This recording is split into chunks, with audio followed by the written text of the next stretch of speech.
"You don't want to do this," she said softly, her voice steady in the cold stillness of the road. But the flashing red and blue lights painted everything in sharp, restless pulses that made the night feel louder than it was, and Officer Daniel Reeves paused for just half a second before stepping closer, the gravel crunching under his boots, his silhouette cutting into the glow of the headlights as he looked at the woman behind the wheel like he had already decided who she was, already written the story in his head, already reached the ending before the first word had even been spoken.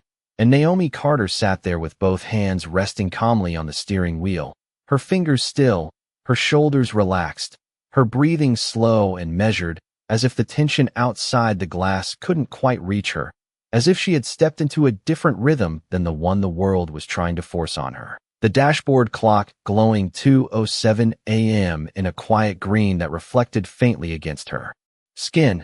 And for a moment the only sound was the distant hum of a passing truck somewhere far down the highway and the soft crackle of the officer's radio clipped to his shoulder. Then Reeves tapped on the window. Once, firm, deliberate, the kind of knock that didn't ask for attention but demanded it. And Naomi turned her head just slightly, meeting his eyes through the glass, not defiant, not afraid, just present, like she was fully aware of every second unfolding.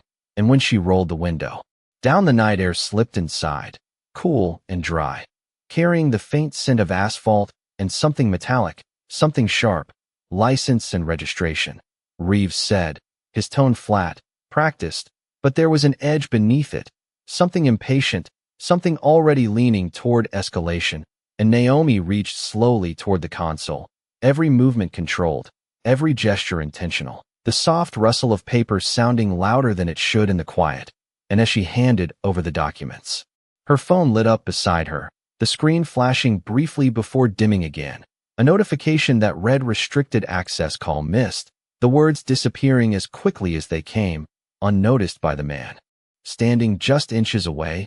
And Reeves glanced at the license, then back at her, his eyes narrowing just enough to suggest doubt, just enough to suggest he was looking for something that wasn't there. "Step out of the vehicle," he said. And the words hung in the air like a switch waiting to be flipped. But Naomi didn't move right away, her gaze steady, her voice calm when she spoke again. "Can you tell me why I was pulled over?" And the question didn't sound like a challenge, it sounded like clarity, like a line drawn in quiet ink. And for a brief second the night seemed to hold its breath, the flashing lights slowing, the distant sounds fading, everything narrowing down to that one moment where two different worlds stood facing each other on an empty stretch of road, neither one yielding, neither one fully understanding the weight of what was about to begin. Reeves did not answer her question right away, and that silence stretched longer than it should have, like something unspoken filling the space between them, his jaw tightening just slightly as he looked past her into the car, as if the reason might reveal itself if he stared hard enough. Then he exhaled through his nose and shifted his stance, the radio on his shoulder crackling faintly with distant voices that did not belong to this moment. "Step out of the vehicle," he repeated, slower this time, more deliberate, and Naomi's eyes stayed on his for a second longer before she nodded once, not in submission but in acknowledgement, like she understood the direction things were moving even if she did not agree with it, her hand reaching for the door handle with the same controlled precision she had shown from the beginning, the soft click of the latch sounding louder than expected as the door opened and the night air wrapped around her, cool against her skin, grounding, steady. She stepped out carefully, standing straight, her posture calm, her presence composed in a way that did not match the tension pressing in around them. And Reeves took a step back, watching her closely, his gaze scanning every detail, as if searching for confirmation of something he had already decided. "Turn around," he said, and she did. Slowly, without hesitation, the distant highway lights stretching in thin lines across the dark horizon, her shadow shifting with the flashing patrol lights. And for a moment, everything felt suspended, like time had thinned out and stretched between each movement. Reeves moved behind her, his actions methodical, procedural, but there was a stiffness in the way he moved, a subtle impatience that suggested he was not just following routine, but pushing through it. Naomi felt the cool metal of the cuffs close around her wrists, the sound sharp in the quiet, but her breathing did not change, her shoulders did not tense. Instead, she tilted her head slightly, her voice low, almost thoughtful. "Officer, I need you to listen carefully." And the words carried a weight that did not match her tone, something deeper beneath the calm. Reeves did not respond, guiding her toward the patrol car. The back door already open, the interior dim and narrow, the faint smell of vinyl and cold air lingering. Inside, she paused just for a fraction of a second before stepping in, not resisting, not arguing, just moving forward like she had already accepted the next step. And as she sat down, the door closed with a solid thud that echoed louder than it should have, sealing the moment. Reeves walked back toward her car, his boots hitting the pavement in steady rhythm, his mind already shifting to the next part of the process. He glanced once more inside, scanning quickly, his eyes passing over the passenger seat, the center console, the faint glow of the dashboard. And then something caught his attention for half a second, a small metallic object near the edge of the seat. But the radio crackled again, sharper this time, pulling his focus away.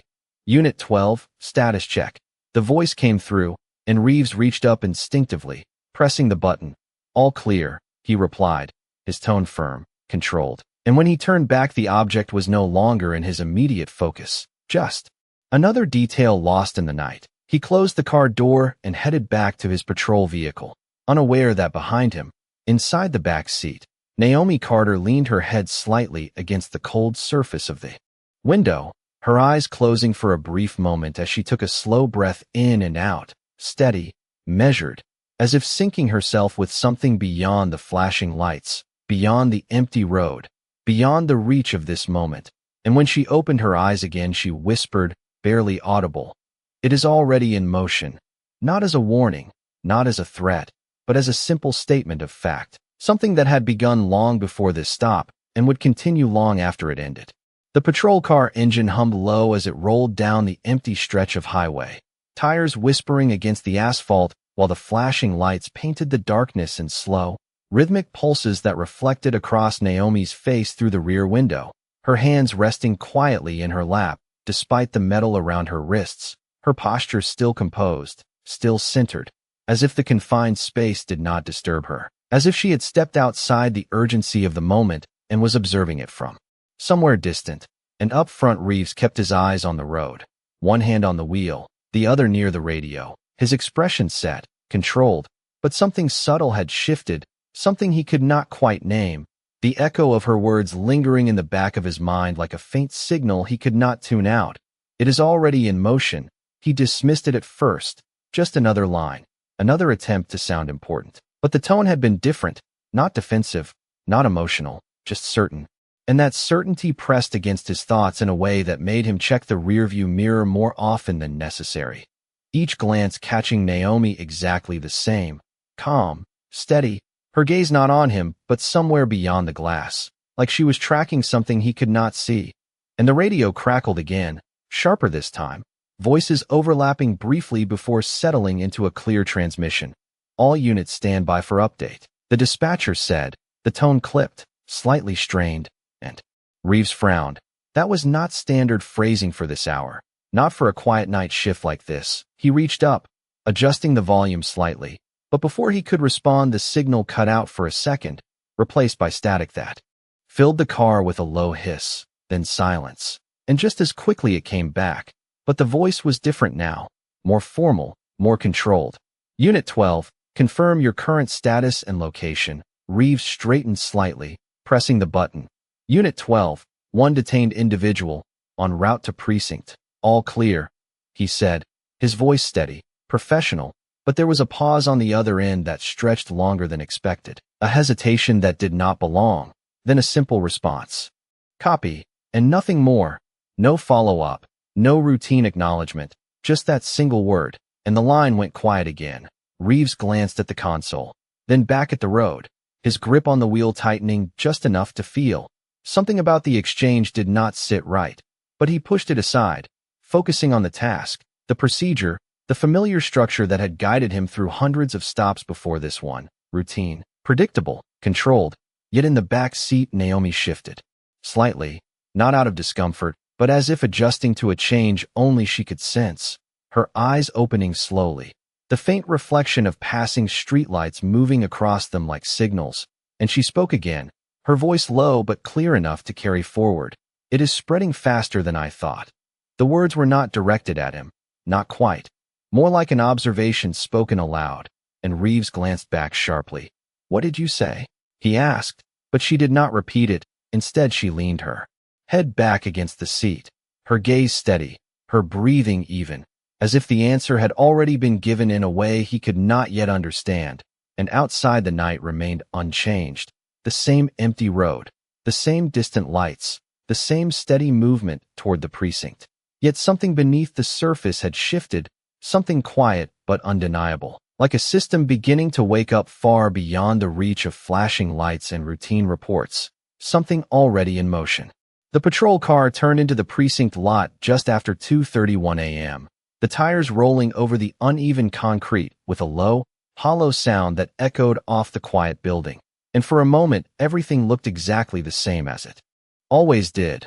The dim overhead lights, the empty parking spaces, the faint hum of the security camera mounted above the entrance. Nothing out of place, nothing unusual. Yet as Reeves parked and stepped out, there was a subtle tension in the air, something barely noticeable but present, like the silence had thickened just enough to feel.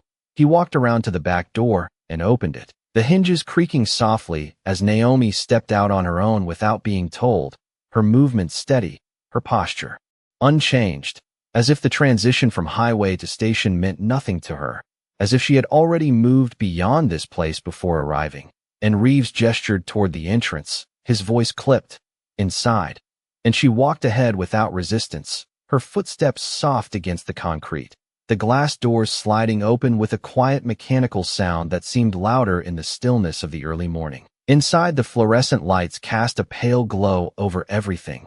Desks, chairs, the front counter, all of it familiar, routine, controlled. Yet one of the monitors near the desk flickered for just a second before stabilizing, a brief distortion that went unnoticed by most, but not entirely missed by Reeves, who glanced at it before shaking it off, guiding Naomi toward processing. The sound of a printer somewhere in the back stopping abruptly, as if interrupted mid-task. A clerk looking up from a screen with a slight frown before returning to their work, and Naomi stood quietly near the counter, her gaze drifting across the room, not searching, not anxious, just observing, as if mapping something invisible beneath the surface. Reeves began the standard procedure, placing her information into the system. The keyboard clicked sharp in the otherwise quiet room, but then the screen froze, the cursor blinking once, twice, then disappearing altogether.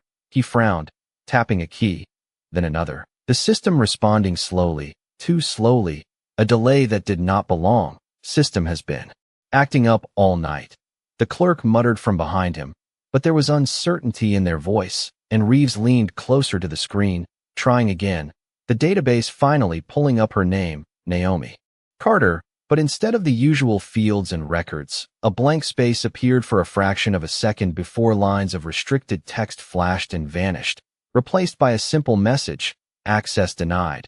He blinked, leaning back slightly, confusion tightening his expression. "That is not possible," he said under his breath, and behind him Naomi spoke again, her tone calm, almost reflective. "You are starting to see it now." And Reeves turned, irritation rising. "See what?" he asked, but she did not answer directly.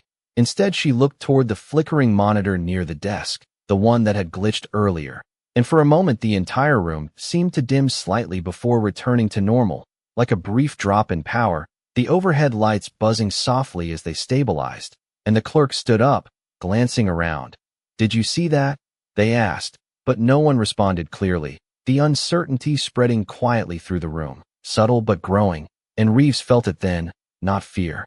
Not yet, but a shift in control, something slipping just beyond his grasp, something he could not explain, and he looked back at Naomi. Really looked this time, not as a subject, not as a routine stop, but as a variable he had not accounted for, and she met his gaze without resistance, without challenge, just calm, unwavering presence.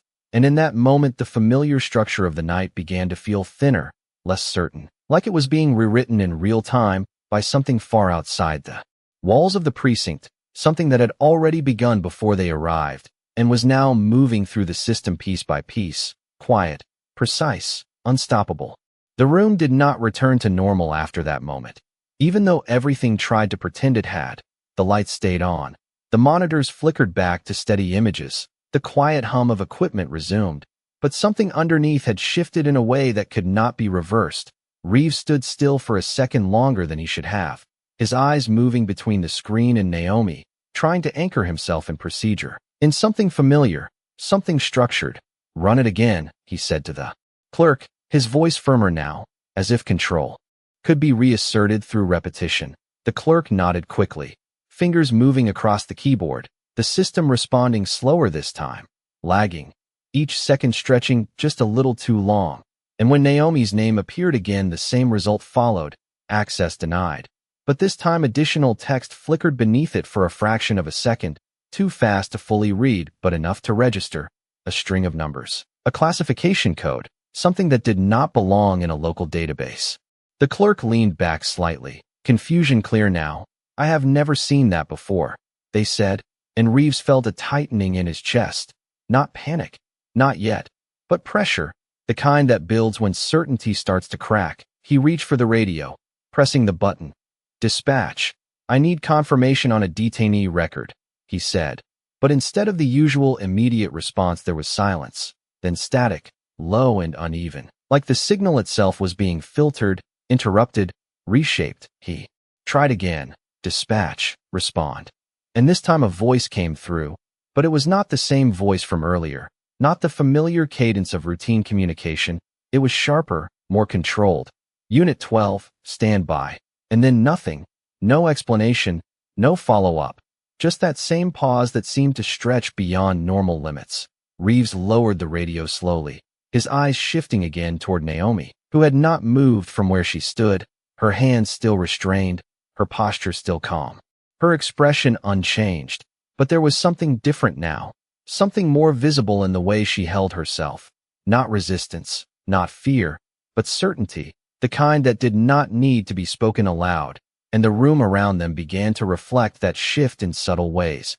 One of the overhead lights flickered again, longer this time, casting brief shadows across the desks. A printer powered down completely with a soft mechanical sigh. A nearby monitor went black for 2 seconds before restarting, and the clerk stepped back from the desk, glancing toward the hallway as if expecting someone to appear, but no one did.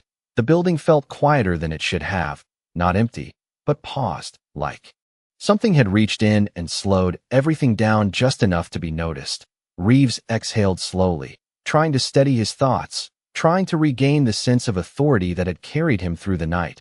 But it felt thinner now, less solid, and Naomi's voice came again, soft but clear, cutting through the low hum of the room. "You are still thinking this is about you," she said, and he looked at her, irritation flickering again. But it did not hold, not fully, because something in her tone made it difficult to dismiss. "Then what is it about?" he asked, and for the first time she gave him a direct answer, her eyes meeting his without hesitation. "It is about what happens when systems stop ignoring signals," she said, and the words settled into the room in a way that felt heavier than they should have. Not dramatic, not loud, just undeniable. And as if responding to that statement, the front doors of the precinct made a soft sound, not opening yet, but unlocking, a quiet, mechanical click that echoed farther than expected, and every head in the room turned slightly toward the entrance. Not fully, just enough to acknowledge that something was about to change, something outside the control of the people inside, something that had already begun and was now arriving. The sound of that quiet mechanical click did not echo loudly, but it traveled through the room in a way that made everyone feel it, like a shift in pressure before a storm, and for a moment no one moved. Not Reeves, not the clerk, not even the officers further back who had been half paying attention until now, because something about that sound did not belong to routine. It belonged to change, slow and deliberate. Naomi lowered her gaze slightly, not in submission but in recognition, as if she had been waiting for that exact moment to arrive, and the overhead lights steadied, the flickering stopping all at once, the systems in the room going silent in a way that felt unnatural, not broken, but paused, like they had been told to wait. Reeves turned his head toward the entrance, his instincts pulling his attention there even before anything visible happened. And for the first time that night he did not feel ahead of the situation. He felt behind it, like something had already unfolded and he was only now catching up. "What is this?" he said under his breath, not expecting an answer but hearing one anyway. Naomi's voice calm, grounded. "This is the moment you realize control is not what you thought it was," she said. And there was no challenge in her tone, no accusation, just a quiet statement that settled into the air. The doors at the front remained closed for a few seconds longer. Then, the handle moved slowly, deliberately, not forced, not rushed, just precise. And when the doors opened, they did so without sound, revealing not chaos, not urgency, but presence, composed and intentional. Figures stepping inside with measured movements, their posture upright, their expressions focused, and everything about them carried a different weight than the room they had entered. Reeves straightened instinctively, his training responding before his thoughts could catch up, but the usual confidence did not follow, because something about their arrival did not fit within the structure he understood. It was larger, quieter, more absolute. The clerk stepped back further, giving space without being told, the air in the room shifting as attention redirected. And Naomi remained exactly where she was, her posture unchanged, her presence steady. But now there was context around her that had not been visible before, not in uniform, not in labels, but in the way the room itself seemed to realign around her existence. Reeves took a step forward, trying to reassert control, trying to ask the question that would anchor everything back into something familiar. But the words did not come immediately, because in that space between thought and action something else surfaced, doubt, not loud, not overwhelming, but clear enough to disrupt the rhythm he had followed all night. And Naomi closed her eyes for a brief second, taking a slow breath in and out, the kind of breath that does not belong to fear but to timing, to awareness. And when she opened them again, she looked toward the entrance, not surprised, not relieved, just present, as if this was not an interruption but a continuation. As if everything that had happened so far had only been the beginning of something much larger moving into place, something that had already reached beyond the walls of this building and was now arriving, step by step, quiet, controlled, and impossible to ignore. The figures who entered did not rush and did not raise their voices, yet the entire room adjusted around them as if an unseen line had been crossed, their presence quiet but absolute, the kind that did not need explanation to be understood, and Reeves felt it immediately, the shift from local authority to something broader, something that did not ask for permission to take control. One of them stepped forward, his posture straight, his expression composed, eyes scanning the room once before, settling on Naomi, not with surprise, not with doubt, but with recognition. And that single look changed everything, because it confirmed what had only been hinted at before, what had been building beneath the surface of every flicker, every delay, every silence. "Ma'am," the man said, his voice calm, measured, carrying a weight that made the room still even further, and Naomi inclined her head slightly in acknowledgement, her expression unchanged, her calm now fully contextualized, no longer just composure but certainty grounded in something real, something established long before this night began. Reeves stepped forward instinctively, his training pushing him to speak, to reassert order. "This is my scene," he said, the words coming out firm but not as strong as he intended, because even as he spoke he could feel the foundation shifting beneath him. The man did not raise his voice in response, did not challenge directly. He simply turned his gaze toward Reeves, steady, controlled, and said, "Your involvement has been noted." And that was all, not a confrontation, not a dismissal, just a statement that redefined the situation in a single sentence. And Reeves felt it, the recalibration of authority, subtle but undeniable. The clerk behind the desk stepped back even further, hands hovering uncertainly above the keyboard, unsure whether to continue or stop. The systems on the screen flickered again, but this time the message changed. The access denied text replaced by a new line that appeared slowly, deliberately, Federal override authorized, the letters stabilizing as if locking into place, and Reeves stared at it, the meaning settling in with quiet weight. Naomi shifted her wrists slightly, and one of the figures stepped forward without being asked. unlocking the restraints with a simple motion, no urgency, no hesitation. Just completion of a process that had already been decided. The metal clicked open and fell away, and Naomi lowered her hands, rubbing one wrist lightly, not in discomfort, but as a simple acknowledgement of transition. Then she stepped forward, her posture still steady, her presence now fully aligned with the room that had reshaped itself around her. She looked at Reeves, not with anger, not with triumph, but with something far more difficult to confront: clarity. "You stopped me because you thought you understood the situation," she said, her voice calm, even, and Reeves held her gaze, unable to look away, because for the first time he realized that he had not been in control of the situation at any point. Not on the road, not in the car, not here. "What is this?" he asked, his voice lower now, stripped of its earlier certainty, and Naomi answered without hesitation.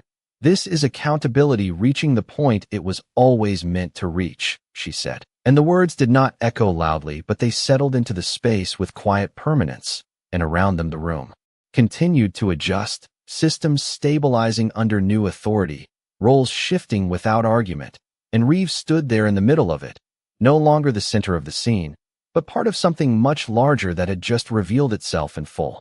No one raised their voice after that, and that silence carried more weight than any command could have. The kind of silence that forces reflection instead of reaction. Reeves stood where he was, the familiar structure of his authority no longer surrounding him, replaced by something quieter and far more precise, something that did not need to challenge him directly because it had already moved beyond him. Naomi adjusted her sleeve slightly, a small, almost absent motion, then stepped forward with measured calm, her eyes meeting his again, not to confront, but to close the distance between misunderstanding and realization. "You were doing your job," she said, her tone even, without accusation, and that caught him off guard more than anything else that had happened, because there was no anger in her voice, no attempt to diminish him, just a statement that acknowledged the surface while pointing to something deeper. "But a job without awareness becomes assumption," she continued, and the words settled slowly, forcing him to listen in a way he had not all night. The room remained still around them, the others present but not interrupting, allowing the moment to unfold without pressure.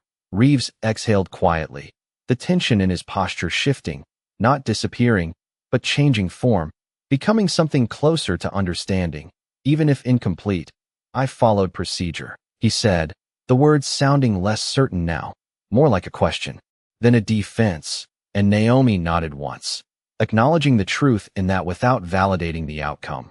"Procedure is a tool," she replied, "but it does not replace judgment." And that distinction hung in the air, simple but difficult to ignore, because it reframed everything that had happened, not as an isolated moment, but as part of a larger pattern, one that extended beyond a single stop, beyond a single decision, into the systems that shaped them both. Reeves looked down briefly, then back, up, the shift in his expression subtle but real, the certainty gone, replaced by something quieter, something reflective. "I did not know," he said, and it was not an excuse this time, just a statement, and Naomi's response came just as steady. "That is exactly the point," she said, not to criticize, but to clarify, the meaning landing without force, because it did not need it. The presence in the room remained composed, no one stepping in, no one escalating, because the moment itself was doing the work, and Naomi took one step back, creating space again, not out of distance, but out of completion. Her role in the exchange fulfilled, the lesson not delivered as punishment, but as recognition, something that could only be understood in stillness. Reeves stood there for a second longer, the weight of everything settling into place, not all at once, not completely, but enough to shift the way he saw the night, the road, the stop, the person he had thought he understood within seconds.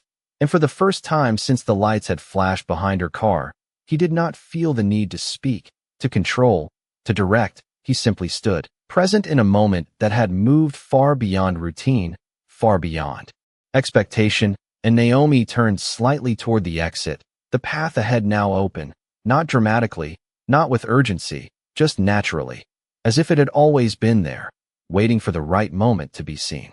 The doors closed softly behind her as Naomi stepped out into the early morning air, the sky just beginning to shift from deep blue to a faint gray that stretched across the horizon. The kind of light that does not announce itself, but slowly replaces the darkness without asking. And the parking lot felt different now, not because anything had changed physically, but because the weight of what had just happened still lingered in the silence. She walked forward at a steady pace, her steps measured, her posture relaxed, as if she had simply completed something that had been waiting to unfold, not rushed, not delayed, just carried through to its natural end. Behind her inside the precinct, the movement resumed slowly, systems coming back online under new parameters, voices quieter, more deliberate, as if everyone was recalibrating to a reality that had shifted without warning. Reeves remained where he was for a moment longer before finally turning toward the front doors, the familiar space. No longer feeling entirely familiar. The desks, the screens, the routines all still there, but no longer holding the same certainty they had hours before. He stepped outside just as Naomi reached the edge of the lot, the cool air hitting his face, grounding him in the present. And for a brief second, he considered calling out, saying something to close the distance between them. But the words did not come, not because they were not there, but because he understood that this moment did not require them. It required something else, something quieter, something internal. Naomi paused near the sidewalk, not turning back right away, just standing still for a second as the first hint of sunlight touched the edge of the road. Then she looked over her shoulder, her expression calm, unchanged, but her eyes carried a clarity that had not needed to be explained all night. And Reeves met her gaze from across the lot. The distance between them no longer defined by authority or misunderstanding, but by recognition. Not complete, not perfect, but real enough to shift something inside him. She gave a slight nod, not as approval, not as dismissal, just acknowledgement, then turned forward again and continued walking, her figure moving steadily toward the street, blending into the quiet rhythm of the morning as if she had always belonged to it. And Reeves stood there watching until she disappeared from view. The silence around him settling in, not heavy, not empty, but reflective, the kind that stays with you longer than any noise. And as he turned back toward the building, the faint sound of his radio clicked on again. But this time he did not reach for